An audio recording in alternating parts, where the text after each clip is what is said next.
Okay, so a very warm welcome. I've kind of already introduced him a couple of times, but, oh, sorry. Can you flick the slide on, please, sir? I've introduced him a couple of times already as my handy assistant, but tonight you're joining us, Mr. Matthew Budd, who's the Deputy Head of Primary School, and myself, Nicola Hamer, who is the Deputy Head of Secondary School. And hopefully we can answer all the questions that you might have about the coming weeks for your child in terms of CAT4. The aims of the session today are that you will know what the CAT4 assessments are and you'll know why we use them. You'll know a little bit more about the 4 areas that are assessed. You might even be able to have a go at some of the questions, so you'll know what the questions look like for your child.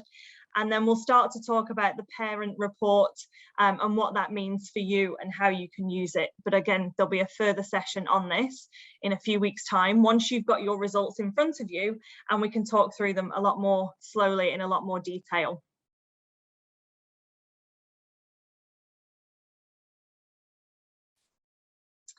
So the CAT4 assessment is as it says on the screen, a diagnostic assessment designed to help students and teachers understand how they learn and what their academic potential might be. CAT4 is the most widely used test of reasoning ability in the UK, and it's actually mandated by the KHDA here in Dubai for certain year groups. The results help the teachers understand the student and the student understand how they learn best, where their strengths are, and possibly what their academic potential might be. So the whole point of the CAT4 assessment is that it lets the teachers personalise learning based on your child's strengths in a particular area.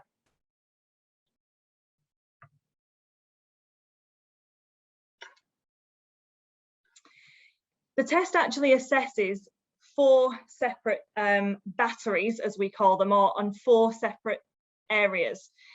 So it monitors how your child responds to thinking with words, thinking with numbers, thinking with shape, and thinking with shape and space.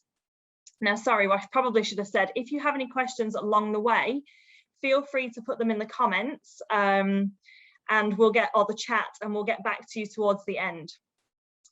So these are the 4 areas that are assessed in the CAT4 assessment. Basically, how well does your child do in each of these areas? And what's really important to note is that it is not an assessment of ability. Sorry, it is not an assessment of attainment, it is an assessment of ability. So it doesn't matter what school they've come from, or what curriculum they've done, or what prior learning they have. It's about their natural ability with each of these different areas.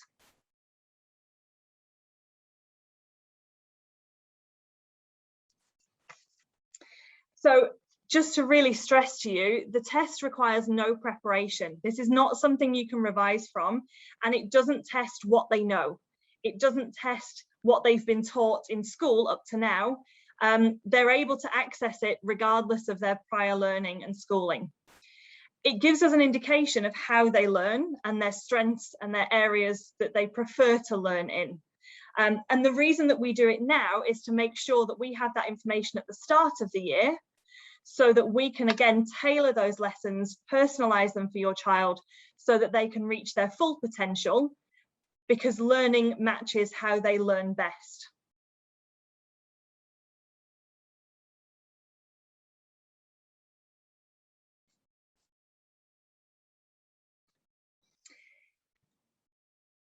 And again, I think some of this we've already summarised, but it's all about identifying and unlocking your child's academic potential.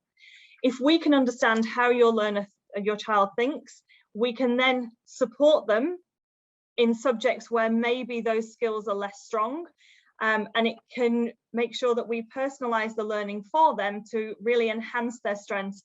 And regardless of which subjects we're in, we can make sure that they can access it in a way that they prefer.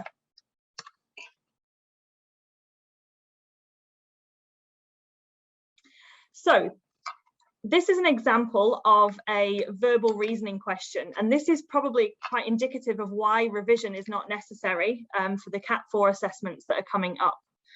So you can see here that you've been given 3 words: happy, sad, frightened, and then you would be expected to pick a 4th word that would come in that sequence or match. So I'll let you have a think about it. The correct answer there would be angry. Obviously all linked into emotions. Another example there: cow, milk, chicken.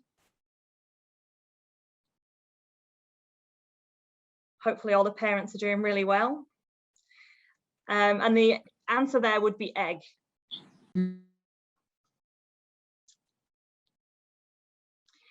This is an example of a quantitative reasoning question, so to do with numbers. You can see here we've got a sequence, and you would need to choose the next number. So 5, 4, 8, 7, 3. Probably should have done a hands up to see who got there first. But the answer for this one would be 2.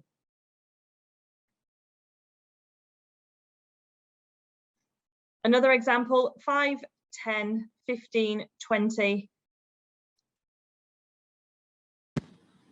Yeah. And the answer would be 25. 25. There you go, someone's joining in. So this is an example of non-verbal reasoning. So this is all to do with shapes and shape and space, as for the next 2 batteries that we come to. So you can see along the top we've got 3 half circles, and the student would be expected to choose the next one in the sequence. So the actual answer there would be E, for anyone following along. There we go, Viola's got the answer. Yeah. And next one, Mr. Budd. You can see now we've got a series of arrows and we're looking for the question mark. And the correct answer here would be C.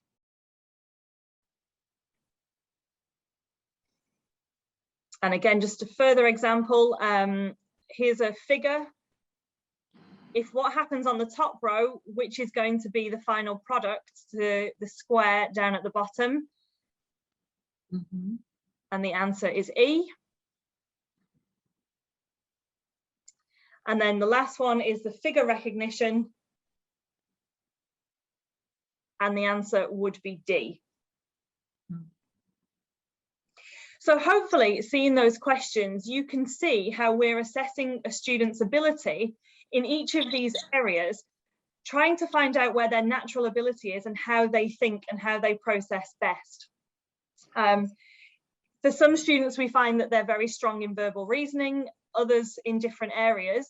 And again, once we know that, we can tailor learning to them.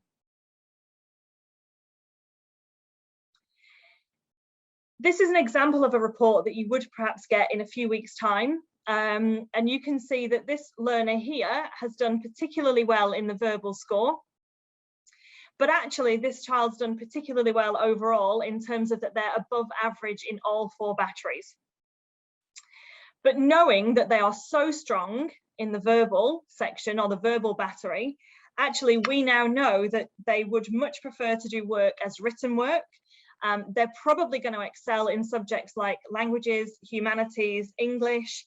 And what it does mean is that once the maths team know this, for example, they can tailor their lessons to really support that learner the way they learn best. So they might explain things in a different way. They might not have as many diagrams or as many pictures, because actually this particular student learns really well with words.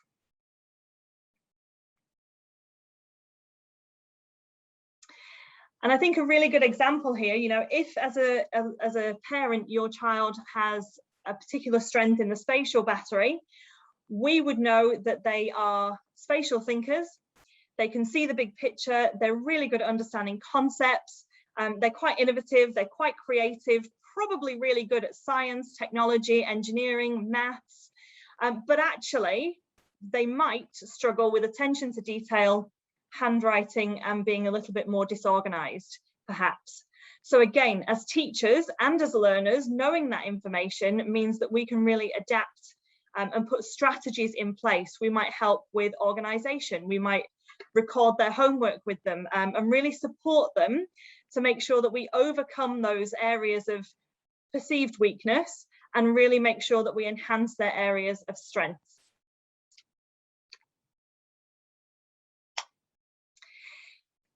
So your child will be doing a CAT assessment next week, and the dates are going to come on the next slide, but you will receive your parent report on the 23rd of September.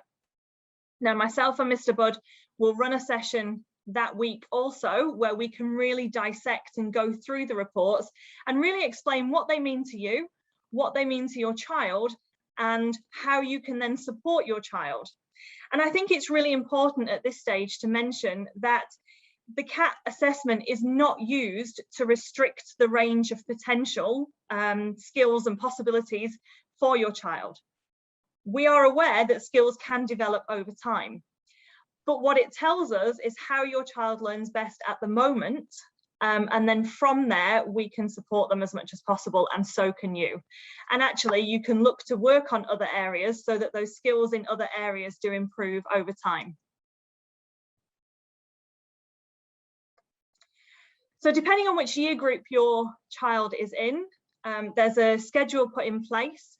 In the secondary school, the assessments will be from form time period 1 and period 2. And in the primary school, the assessments will be slightly later in the day. Overall, the assessment takes about 2 hours. However, it's not a solid 2 hours. They're kind of split up into different sections, each section testing a different element of those batteries. And then, as I said, once you receive your report, we can go through it in a lot more detail. So hopefully that's given you a very brief overview of what the assessment is for next week, what kind of experience your child will have, and why we do it. And if you've got any questions, I'd really like to answer them if you want to put them in the chat.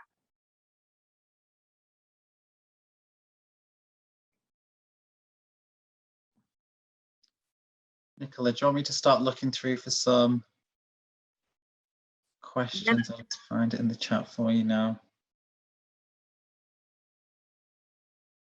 So I think we've got one there. Would the results of CAT4 assessments change over the time for the same child?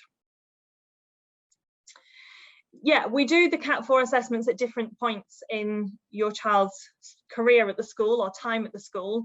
And as I've said, skills can be developed.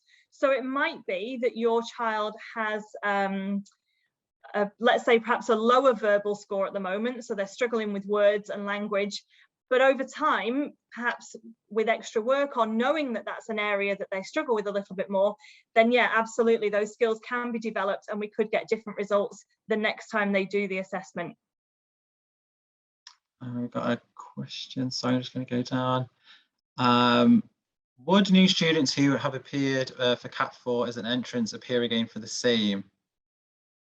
So I think that would be on admissions. Obviously, some students would have taken them when they sat the admissions exam. Would they have to do the exact same one again? Yeah, so really it's going to depend on when we are going to test all students again. So yes is the short answer. For a lot of students, when they applied to the school, it might have been in January last year, and we want to make sure that we've got relevant data. As we've said, you know, those skills can change over time, so we want to make sure we're working with the most up-to-date data and information possible to really make sure that it's a personalized learning experience. Just to mention there, actually, Nicola, in the primary school, a lot of the parents last year asked, do all the children sit exactly the same tests from years 4 to 6 and onwards into Key Stage 3? But obviously all the tests are differentiated and they are age appropriate. I think that's really important to mention. We've got a question here from, let's have a little look. You've mentioned that the results do not limit the child's potential. How are they used to establish targets? Yeah, so the CAT4 assessments do result in a target grade, usually a expected grade and a challenge grade. And it is just that, it's an indicator of possible potential at certain subjects at certain levels. So for example, in the secondary school, we would get GCSE indicators and A-level indicators. But the reality is they are just that, they are an indicator. Students are not held back by their CAT potential, or CAT indicator, should I say. And we can talk about how those grades are established through CAT next time.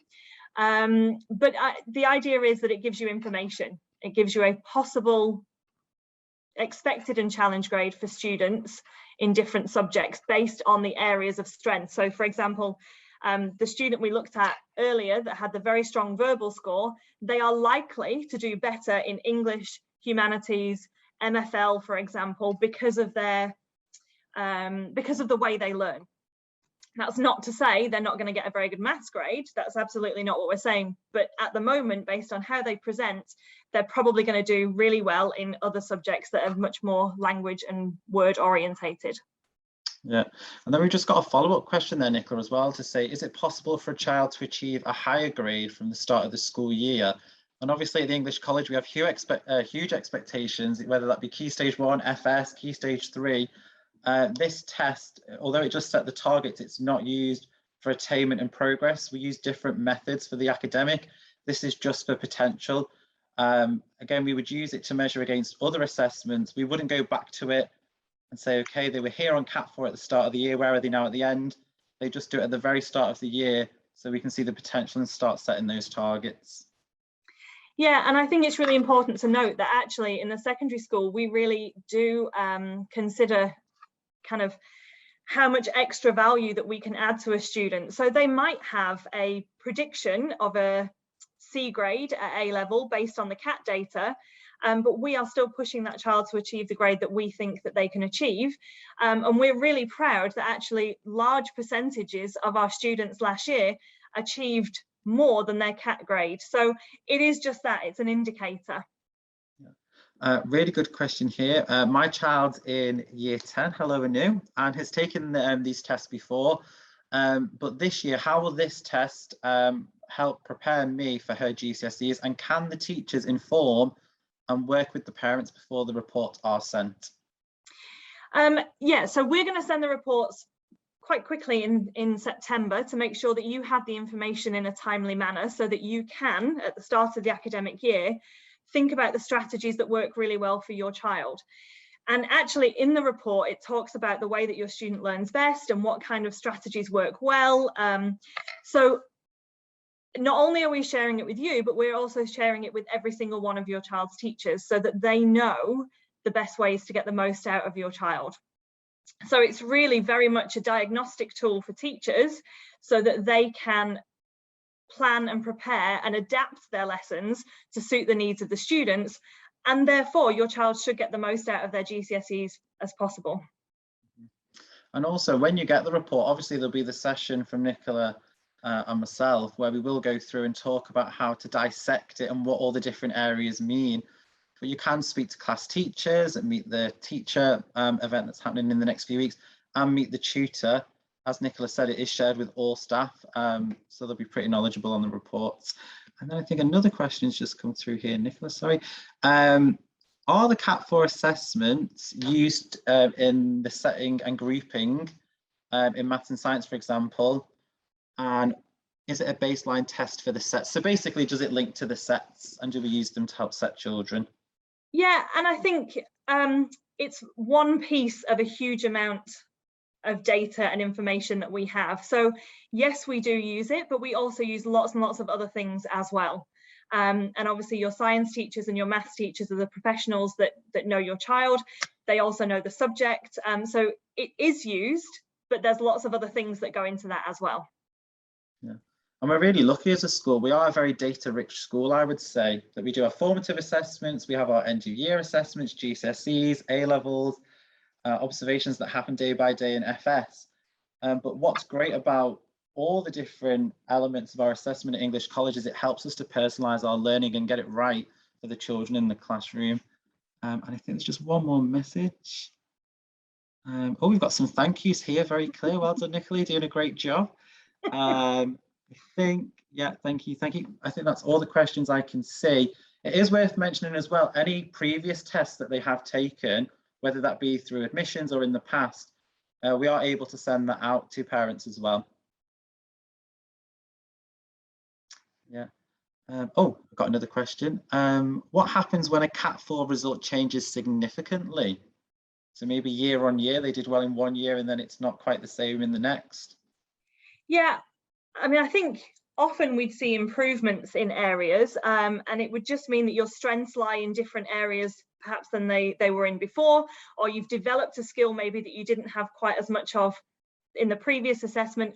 All it means is that we tailor our teaching to where you are now and what you need now. Yeah. Okay. Any other questions? Please write away. I think I'll just scroll back up. Oh, another. That's all the questions I can see. If I have missed anyone, please just copy and paste it again and pop it in again at the bottom. Okay, that's all the questions for now that I can see. So we will make sure that you get your reports on the 28th of September. Is that the right date, sir? Yeah. Yeah. And then we've got a follow-up. I think it's also on a Tuesday, isn't it? So it's this time towards the end of September. So yeah, we've got lots of information to share with you about how to dissect it and to really get the most of it. But hopefully now you've got an understanding of what your child will be going through next week and why and how important it is, but also for them to take away the worry. I think that's a really important thing. You know, this isn't going to result in anything major. This is really information for us. They don't have to revise for it. They don't have to plan for it. In actual fact, it's probably better if they don't, and if they're genuine, because then their genuine learning styles and preferences would come through. Yeah, and I think especially in the younger years, in years 4 and 6 that are taking part this year, it's eliminating that pressure and stress. Children are not going to perform well, and we're not going to see their true potential if they're being told they're taking a really important big test. So it's really important we keep it really relaxed and really chilled. And 9 times out of 10, the primary children actually really enjoy the test. They enjoy the challenges and the puzzles. So please send them in and try and get them excited as they can be about taking a CAT4. Yeah, a little question there. Your child may come home and say it was really difficult. It is in certain areas. You know, when we were looking at the questions earlier, there was 1 or 2 and Mr. Budd and I were thinking, whoo, you know, it just depends how you learn, and Mr. Budd might have strengths in different areas to me, and that's okay. And there were some questions that I found really easy and I couldn't understand why he couldn't see the pattern. And it just completely depends. It's not about how good you are or how clever you are. It's just how your brain works and how you prefer to learn, really. Yeah. A few parents there. Oh, someone failed to tell the question. Failed 2 of the questions today. Yeah, it is a challenge. It really is. Just asking about. There's no such thing as failing. It just means that that's not your area of strength, and actually you're probably much better than us in another area. You know, for example, if I was to work with an engineer, his or her brain would probably work very differently to mine. I'm very definitely verbal. I really like the words. You know, so it's just different people that learn and their brains work in different ways. So, but as teachers, how do we then allow those students to gain all the information in a way that they prefer? I just had a little comment there about somebody arriving a little bit late. Don't panic, don't worry, don't stress. We have recorded the meeting, fingers crossed, and the presentation will go online as well. So you can watch us over and over again. I hope that answered everybody's questions. Please do feel free to get in contact with us at school should you wish to. The email addresses are the first letter of our first name, which is at the start of the PowerPoint, and our last name at englishcollege.ac.ae. So if you do want to contact either myself for secondary school or Mr. Budd for primary school, we can definitely answer your questions further should you need.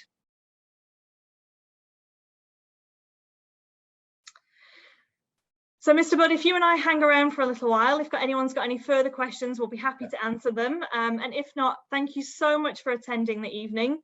And please, like I say, don't hesitate to get in contact should you need anything else. But thank you very much, and we hope you have a lovely evening. Thank you. Thank you.